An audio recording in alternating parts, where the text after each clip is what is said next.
오늘 들려드릴 이야기는 조선시대 전라도 어느 마을에서 실제로 전해 내려오는 야담입니다. 이 이야기의 끝에서 여러분은 입이 떡 벌어질 것입니다. 그리고 건강과 장수에 대해 우리가 평생 믿어온 상식이 완전히 뒤집히는 경험을 하게 될 것입니다. 옛날 전라도 어느 고을에 이선비라는 양반이 살고 있었습니다. 이 선비는 어릴 때부터 몸이 약하기로 소문났습니다. 태어날 때부터 허약해서 돌도 채 안 돼 큰 병을 앓았고 10살 때는 열병으로 죽다 살아났고 20살 때는 폐병으로 피를 토했습니다. 마을 사람들은 수군거렸습니다.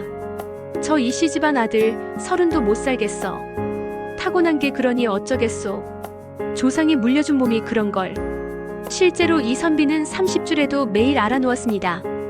기침을 하고 배가 아프고 허리가 아프고 머리가 아팠습니다. 한의사가 와서 진맥을 보고는 고개를 저었습니다. 이 선비 타고난 체질이 약하시니 오래 살기 어려우실 겁니다. 편히 지내십시오. 그 말을 들은 이 선비는 절망했습니다. 아, 나는 일찍 죽는구나. 타고난 게 이러니 어쩔 수 없지. 하지만 이야기는 여기서 끝나지 않습니다. 아니, 여기서부터 시작됩니다. 50년 후 이 선비는 100살이 넘어서도 살아있었습니다. 마을에서 가장 오래 산 사람이 된 겁니다. 타고난 몸은 약했지만 100살까지 산 비결은 무엇이었을까요? 30줄의 이 선비는 죽음을 기다리는 심정으로 살았습니다. 어차피 오래 못 살 목숨인데 뭐하러 애를 쓰나. 아침에 일어나도 운동은커녕 방 안에만 누워 있었습니다. 밥도 입맛 없다고 대충 먹고 약도 쓰다고 잘 안 먹었습니다. 어느 가을날 마을에 학봉대사라는 유명한 스님이 지나가게 됐습니다. 학봉대사는 100살이 넘었지만 정정했고 산을 걸어다니며 많은 사람을 가르쳤습니다. 이 선비의 가족이 학봉대사를 집으로 모셨습니다. 스님, 저희 집 어르신이 몸이 약해 곧 돌아가실 것 같습니다. 부디 한 말씀 해주십시오. 학봉대사가 이 선비를 보러 방으로 들어갔습니다. 이 선비는 창백한 얼굴로 누워 있었습니다. 이보게, 왜 그렇게 누워만 있는가? 스님, 저는 타고난 몸이 약합니다. 어차피 오래 못 살 것 같으니 그냥 편히 죽기를 기다리고 있습니다. 학봉대사가 빙그레 웃었습니다. 허허, 참 이상한 말을 하시는군. 자네는 아직 죽을 때가 아닌데 왜 죽으려 하는가? 무슨 말씀이십니까? 한의사도 제가 오래 못 산다고 했습니다.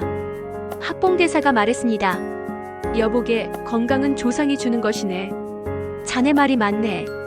자네는 타고난 몸이 약하지. 하지만 장수는 자네가 만드는 거라네.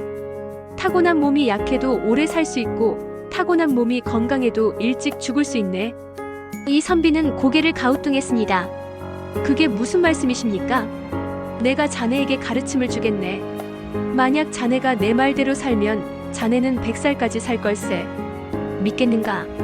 이 선비는 반신반의했지만 어차피 잃을 것도 없었습니다. 그렇다면 가르쳐 주십시오. 학봉대사가 말했습니다. 첫째, 몸을 움직이게. 자네는 몸이 약하다고 누워만 있는데 그게 자네를 더 약하게 만드네. 스님, 저는 조금만 움직여도 숨이 차고 힘듭니다. 어떻게 움직입니까? 그러니까 조금씩 움직이는 거지. 처음엔 방 안을 한 바퀴 도는 것부터 시작하게. 익숙해지면 마당을 걷고 그 다음엔 마을을 걷고 나중엔 산을 오르게. 그게 가능할까요? 해보게나. 몸은 쓰지 않으면 녹이 슬어 망가지네. 하지만 적당히 쓰면 튼튼해지지.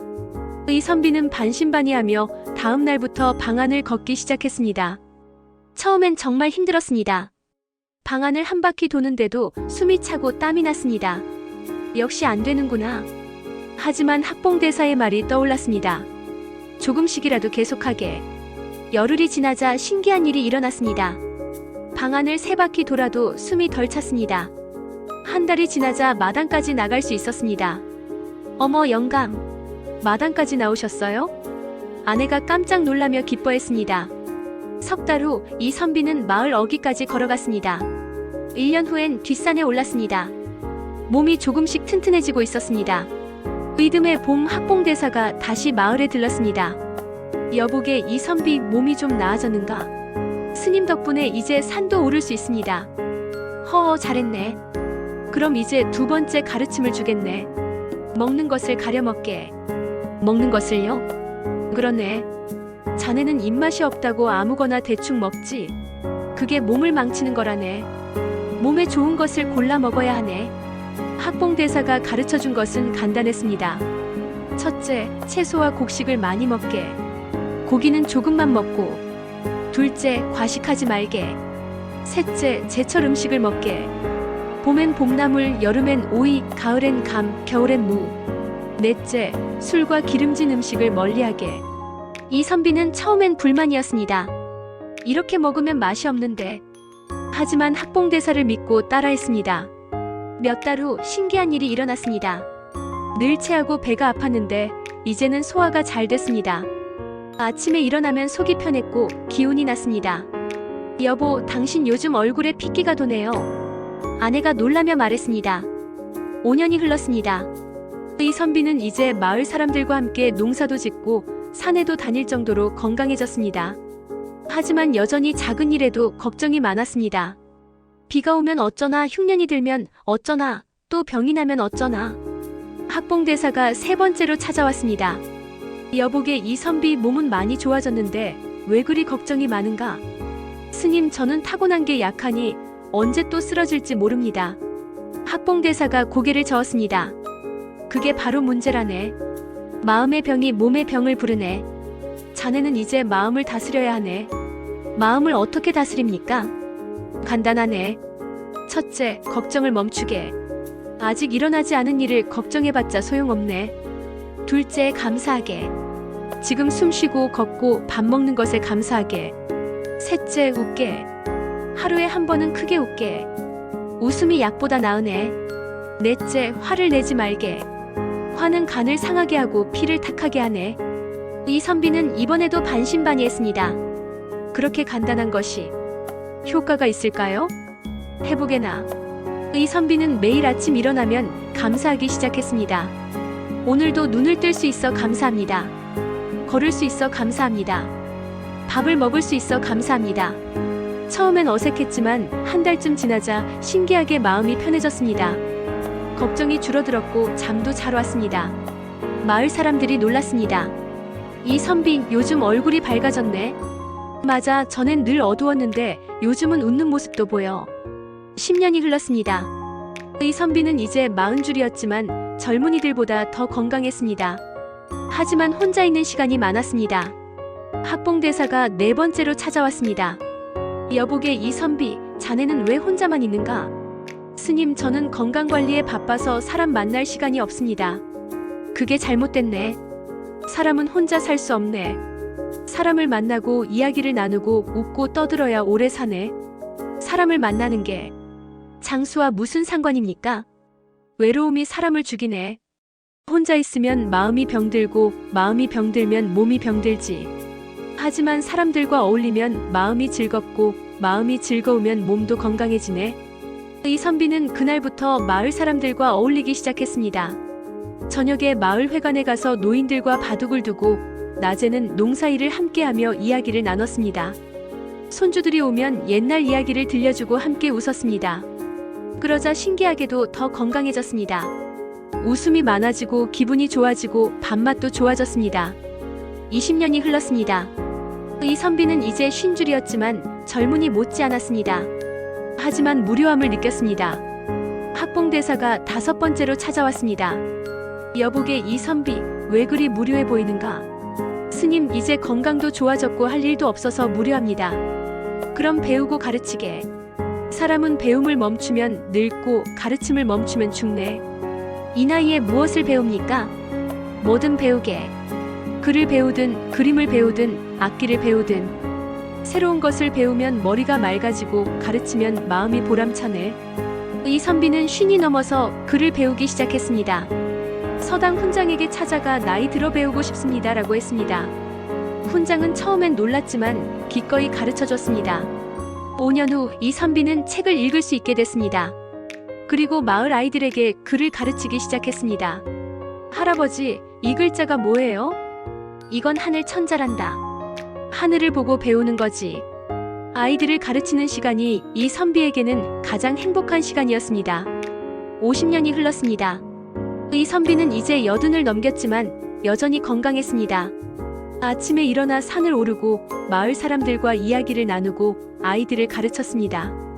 마을 사람들이 혀를 내둘렀습니다. 저 이선비 젊었을 때는 30도 못 살 줄 알았는데 80이 넘도록 사시네. 정말 신기해. 타고난 건 약했는데 어떻게 저렇게 오래 사시지? 이선비는 빙그레 웃으며 대답했습니다. 학봉 대사님 덕분입니다. 대사님께서 가르쳐주신 5가지를 지켰더니 이렇게 됐습니다.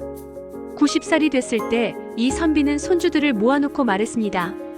얘들아, 할아버지가 너희에게 비밀을 하나 알려주마. 건강은 타고나는 것이지만 장수는 만드는 거란다. 할아버지, 그게 무슨 뜻이에요? 할아버지는 태어날 때부터 몸이 약했어. 모두가 일찍 죽을 거라고 했지.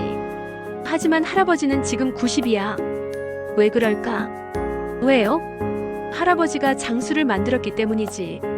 100살이 됐을 때 이선비는 마을에서 가장 나이가 많은 어른이 됐습니다. 마을 사람들이 찾아와 물었습니다. 이 어르신, 대체 어떻게 그렇게 오래 사십니까? 비결이 뭡니까?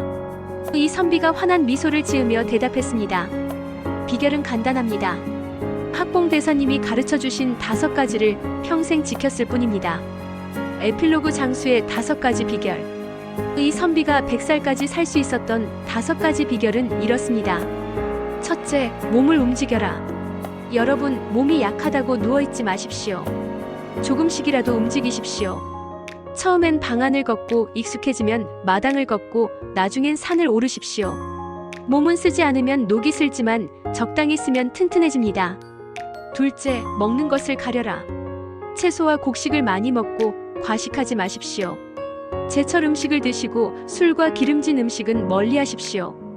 음식이 곧 약입니다. 셋째, 마음을 다스려라. 걱정을 멈추십시오. 아직 일어나지 않은 일을 걱정해봤자 소용없습니다. 감사하십시오. 지금 숨쉬고 걷는 것에 감사하십시오. 웃으십시오. 하루에 한 번은 크게 웃으십시오. 화를 내지 마십시오. 화는 몸을 망칩니다. 넷째, 사람을 만나라. 혼자 있지 마십시오. 사람들과 어울리십시오. 이야기하고 웃고 떠드십시오. 외로움이 사람을 죽입니다. 하지만 사람과의 관계가 사람을 살립니다. 다섯째, 배우고 가르쳐라. 나이 들어도 배우십시오. 새로운 것을 배우면 머리가 맑아집니다. 그리고 가르치십시오. 자신이 아는 것을 나누면 마음이 보람차집니다. 배움과 가르침이 늙음을 막습니다. 여러분, 이선비의 이야기를 들으셨습니까? 이선비는 타고난 건강이 없었습니다. 어릴 때부터 병약했고 의사도 포기한 몸이었습니다. 모두가 30도 못 살 거라고 했습니다. 하지만 이선비는 100살까지 살았습니다. 어떻게 가능했을까요? 바로 건강은 조상이 주지만 장수는 내가 만든다는 진리를 깨달았기 때문입니다. 타고난 건강은 바꿀 수 없습니다. 부모님에게서 물려받은 체질, 유전자, 이것은 우리가 선택할 수 없습니다. 하지만 장수는 다릅니다. 장수는 우리가 만드는 것입니다. 어떻게 먹는지, 어떻게 움직이는지, 어떻게 생각하는지, 누구와 지내는지, 무엇을 배우는지, 이 모든 것이 장수를 결정합니다. 여러분도 지금부터 시작하십시오. 타고난 건강이 약해도 괜찮습니다. 지금 병이 있어도 괜찮습니다. 나이가 많아도 괜찮습니다. 이선비처럼 5가지를 실천하십시오. 조금씩 몸을 움직이고 음식을 가려 먹고 마음을 다스리고 사람을 만나고 배우고 가르치십시오. 그러면 여러분도 100살까지, 아니 그 이상까지 건강하게 살 수 있습니다. 장수는 타고나는 것이 아닙니다. 만드는 것입니다. 그리고 그것을 만드는 사람은 바로 여러분 자신입니다. 믿으십시오. 그리고 실천하십시오. 이선비가 할 수 있었다면 여러분도 할 수 있습니다. 이것이 조선시대부터 전해 내려오는 장수의 진짜 비밀입니다. 이 아담이 여러분의 건강한 100세 인생의 작은 등불이 되었길 바랍니다. 좋아요와 구독으로 응원해주시면 더 많은 지혜의 이야기로 찾아뵙겠습니다. 여러분 모두 건강하고 행복하게 100세까지 사시길 기원합니다.